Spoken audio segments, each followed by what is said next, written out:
everybody, welcome to our channel. Today I'm going to show you how to hide apps on the VIVO X300 Pro.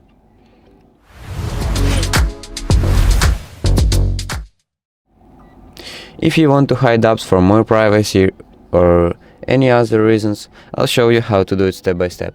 So start up with opening up your settings and then going down to security and privacy and scroll down to app hiding. So I'll need to enter privacy password and here you can hide apps you want. For example, Ampere, Instagram, Netflix and TikTok. And right now it is hidden.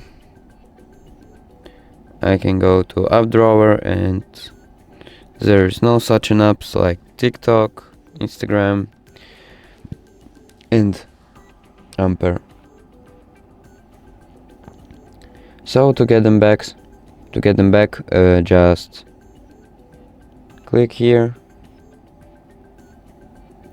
and they will be back like this. So basically that's it. So thank you for watching and subscribe for more.